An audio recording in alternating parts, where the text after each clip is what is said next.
میں تجھے ہرگز نہ سنبھلنے دوں گا، گھٹنیوں بھی تیرے پایت کو نہ چلنے دوں گا۔ آئیے حضرات، آپ منظم ہیں، آمادہ ہیں سننے کے لیے۔ میں گزارش کر رہا ہوں خطیب اہل بیت اور عالم لسانی عالی جناب مولانا وسیع اصغر عباس شاہ صاحب کی خدمت میں تشریف لائیں۔ آپ حضرات سے گزارش ہے نا صلوات سے استقبال کریں۔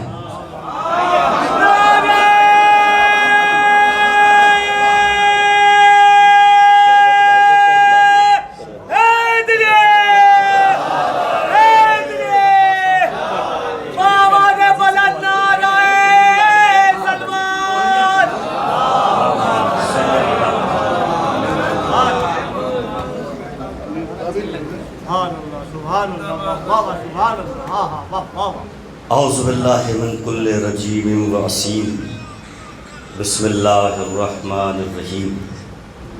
حضرات، 2 مہینے 8 دن سے آپ حضرات مصروف اعضاء تھے و مستقل گریہ وزاری اور آہ و بکا میں مصروف تھے۔ آج ہم زمانے کو خطاب کر کے صرف اتنی بات کہنا چاہتے ہیں کہ جن لوگوں نے اس قوم کو 2 مہینے 8 دن روتا ہوا دیکھا، آج وہ اس قوم کو ہنستا ہوا دیکھا، تاکہ سمجھ میں آئے کہ نہ رونے کے سلیقے کسی اور کو آتے ہیں سوائے ہمارے، اور نہ ہنسنے کے طریقے کسی اور کو آتے ہیں سوائے ہمارے۔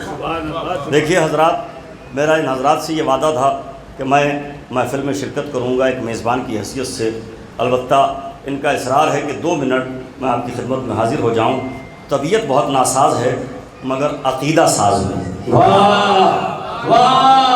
طبیعت ناساز ہے، طبیعت چاہے جتنی ناساز ہو عقیدہ ساز ہی میں رہنا چاہیے، اور جب عقیدہ ساز میں ہوتا ہے تو بخار میں بھی ایمان بولا جاتا ہے، ہزیاں نہیں۔ یہ آہستگی سے سننے کا مطلب اس بات کی دلیل ہے کہ آپ حضرات آمادہ ہیں ان شعراء کو سننے کے لیے۔ 2 مہینے 8 دن آپ نے تقریریں سنی، علماء کو سنا، اور آج کی محفل میں آپ حضرات تشریف فرما ہیں۔ یہاں کئی عناوین ہیں۔ ایک تو یہ کہ جشن جناب زہرا صلوات اللہ علیہا دوسرے یہ کہ اس محفل کے پوسٹر پر جشن صادقین لکھا ہوا، ایسا ہی ہے۔ اب چونکہ علماء دانشور اور سب حضرات تشریف فرما ہیں، میں اپنی زبان میں کہتا ہوں کہ جشن طلوع نیرین میں آپ تشریف فرما ہیں۔ یہ جشن صادقین ہے۔ 2 صادق اس دنیا میں آئے ہیں۔ ربیع الاول کا مہینہ آغاز ہو گیا ہے، اور ربیع الاول کے مہینے میں تمام کلمہ پڑھنے والے پیغمبر کی سیرت کے جلسے منانے کے لیے پوسٹر لگا رہے ہیں۔ سب جلسے منائیں گے اور سب جگہوں پہ جلسے ہوں گے۔ جلسے کا عنوان ہوتا ہے سیرت النبی، لیکن بیان کی جاتی ہے سورۃ النبی۔ مسلمانوں کا رویہ ہم ایک زمانے سے دیکھتے آ رہے ہیں کہ پوسٹر پر لکھا ہوتا ہے کہ جشن سرکار رسالت مآب بعنوان سیرت النبی ہوگا، لیکن جب محفل میں جائیے تو سورت نبی بیان کی جاتی ہے، سیرت نبی بیان کی بھی نہیں جاتی۔ جب 12ویں تاریخ آنے والی ہے 12 وفات، تو یہی کہا جاتا ہے کہ صاحب ایک صلوات پڑھیے محمد و آل محمد۔ زاہد صاحب، 2 منٹ کا آپ سے وعدہ ہے، اور 2 منٹ کے اندر میں کوشش کروں گا کہ اپنی بات مکمل کر کے اور اپنی جگہ بیٹھ جاؤں۔ اگر میری جگہ باقی رہ گئی اس وقت تک تو میں بیٹھ جاؤں گا انشاءاللہ۔ البتہ اتنی بات ضرور کہوں گا کہ شیعہ موقع پرست نہیں ہوتا، موقع شناس ہوتا ہے۔ اب ککرولی کا مجمع ہے یہ، آپ دیکھ رہے ہیں، موقع شناسی اور ہے، موقع پرستی اور ہے۔ موقع پرستی کا مطلب یہ ہے کہ مائک مل گیا ہے تو نہ آج ہٹ رہے ہیں اور نہ کل ہٹ رہے ہیں، لوگوں کو خوقت البیان ہوتا ہے، اور اس چکر میں رہتے ہیں کہ بس مائک مل جائے۔ میں تو صرف اتنی بات کہہ رہا ہوں کہ آج کی محفل میں میری حیثیت ان 2 منٹ کے اندر ایک مؤذن کسی ہے۔ مؤذن کا کام ہوتا ہے اذان کہہ کے مجمع کو جمع کر دینا، اور جب اذان کے بعد مجمع جمع ہوتا ہے تو پھر نماز ہوتی رہتی ہے۔ میں نثر میں اذان کہوں گا، پھر رات بھر آپ انشاءاللہ نماز عشق علی پڑھتے رہیں گے، شعراء کے ساتھ نماز عشق علی آپ پڑھتے رہیے گا۔ میں تو صرف اس لیے حاضر ہوا ہوں تاکہ میری حاضری درج ہو جائے اور پروانہ نجات حاصل ہو جائے اس بارگاہ سے جن کا یہ ذکر ہے۔ اہل بیت علیہ السلام کی وفاداری کے تقاضے یہ ہیں کہ جب ان کا ذکر کیا جائے تو پھر بولنا ایسے چاہیے جیسے بولنے کا حق ہے، اس لیے کہ جو محفل اور مجلس میں بولتا ہے میثم تمار کی کٹی ہوئی زبان قیامت میں اس کے حق میں بولے گی۔ یہ جشن صادقین ہے، یہ جشن صادقین ہے۔ ابھی 12ویں وفات آنے والی ہے اور لوگ یہی کہتے ہیں کہ 12 کو حضور آئے اور 12 کو چلے گئے۔ یہی تو ہے اپنے بھائیوں کا عقیدہ، 12 کو آئے اور 12 کو چلے گئے۔ اسی پر غور کر لیجئے، یعنی آپ کے اس جملے نے بتا دیا نبی نہ 12 کے بغیر آتا ہے اور نہ 12 کے بغیر جاتا ہے۔ نبی آتا ہے تو 12 کے ساتھ اور نبی جاتا ہے تو 12 کے ساتھ، رسالت امامت کے ساتھ ہے۔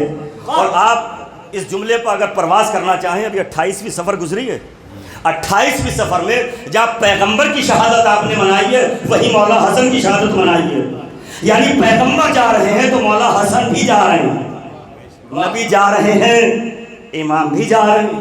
اور آج کی تاریخ میں آپ تشریف فرما ہے، ابھی یہ 17ویں ربیع الاول جو آنے والی ہے جس کی مناسبت سے یہ محفل ہے، پیغمبر اس دنیا میں آئے ہیں 17ویں ربیع الاول کو ہمارے اعتبار سے، اور 17ویں ربیع الاول کو پیغمبر اکیلے نہیں آئے بلکہ نبی کا ایک جانشین آیا، حضرت امام جعفر صادق علیہ السلام آئے ہیں۔ یعنی حضور آئے بھی ہیں تو امام ساتھ میں ہیں اور جا رہے ہیں تو امام ساتھ میں ہیں۔ اور عجیب و غریب انداز سے لوگ سیرت النبی کے جلسے مناتے ہیں اور بیان صورت پیغمبر کی جاتی ہے۔ آنکھ گلابی صلی اللہ ہی جانے کون بشر، زلفیں یاد ہیں، زلفیں سنبھالنے والے شہزادے یاد ہیں، رسول یاد ہے، دوش پیغمبر پر بیٹھ کر بتوں کو توڑنے والا یاد نہیں ہے، رسول تو یاد ہے، اجزائے رسالت کو بھول گئے۔ اب میں نے پھر ایک جملہ ہدیہ کیا ہے، شعراء کی موجودگی میں ایک لفظ صرف کیا ہے، رسول یاد ہے، اجزائے رسالت کو بھول گئے۔ اجزائے رسالت چادر میں جمع ہوئے ہیں، کملی سیاہ رات میں کیا آئے گی نظر، جس میں ہے 5 نور وہ چادر تلاش کر۔ پیغمبر کی کملی، اچھا صورت بھی بیان کرنے کی طرح صورت بیان نہیں ہوتی ہے۔ اب حضرات اگر اجازت دیں تو ذرا سا ایک قرآنی سراپا 2-3 لفظوں میں بیان کر دیں۔ کہا صاحب حضور کا چہرہ صاحب، کس کے پاس طاقت الفاظ اور قوت بیان ہے کہ اس نقش اول کا نقشہ کھینچ سکے، تابع نظارہ نہیں ہے، مجال نہیں ہے کہ نبی کی صورت بیان کی جا سکے۔ ہاں پیغمبر کی صورت بیان کرنا ہے تو قرآن سے خیرات سخن لے لو، آیتوں سے خیرات لے لو، کچھ مفہوم مل جائے، آل محمد کے دروازے پر آ جاؤ تو سمجھ میں آئے کہ پیغمبر کی صورت بیان کیسے کی جائے۔ ہم فقیروں سے پوچھ لو، ہم آل محمد کے چاہنے والوں سے پوچھ لو کہ صورت بیان کیسے کی جائے۔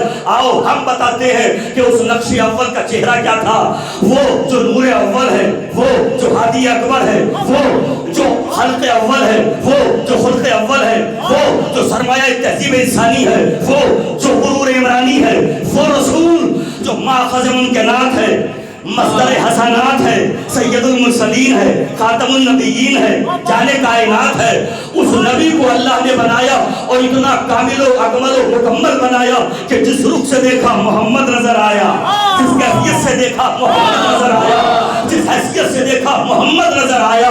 جب پیغمبر کو بنایا، بنانے کے بعد مشیت بھی شروع اٹھی، میرے حبیب میں نے تجھے پیدا کیا ہے، کیا کہنا میرے حبیب تیرا۔ پیغمبر کو بنایا، اب سنیے، چہرہ دیکھا، پیشانی کو دیکھا، وحدت کی تجلی کا ورق، پیشانی کو دیکھا، وحدت کی تجلی کا ورق، زلفوں کو دیکھا، واللیل کے بکھرے ہوئے سائے، آنکھوں کو دیکھا، بحرین تقدس کی نگین، دندان مبارک کو دیکھا، شیرازہ شبنم کے تراشے، یاقوت کی وادی میں دمکتے ہوئے ہیرے، لبھائے مبارک کو دیکھا جن کے صدقے میں طوبہ کی کلیوں نے چٹکنے کا ہنر سیکھا، سینہ رموز ہستی کا خزینہ، وہ رسول جس کے ہاتھ کائنات کی تقدیر کے اوراق، اللہ اکبر. اب میں جملہ قافیے میں کہتا ہوں. زلفیں واللیل کے بکھرے ہوئے سائے, پیشانی وحدت کی تجلی کا ورق, عارض نہیں, پیشانی وحدت کی تجلی کا ورق, کان قل اعوذ برب الناس, قل اعوذ برب الفلق. قافیہ بیٹھے ہیں, میں نے قافیے میں جملہ کہا, پیشانی وحدت کی تجلی کا ورق, کان قل اعوذ برب الناس, قل اعوذ برب الفلق. رخسار بحرین تقدس کے نہیں, کیا بات ہے, آغوش امامت کی شہنشی, جس رسول کا دوش ولایت کی معراج ہو سے محمد مصطفیٰ کہا جاتا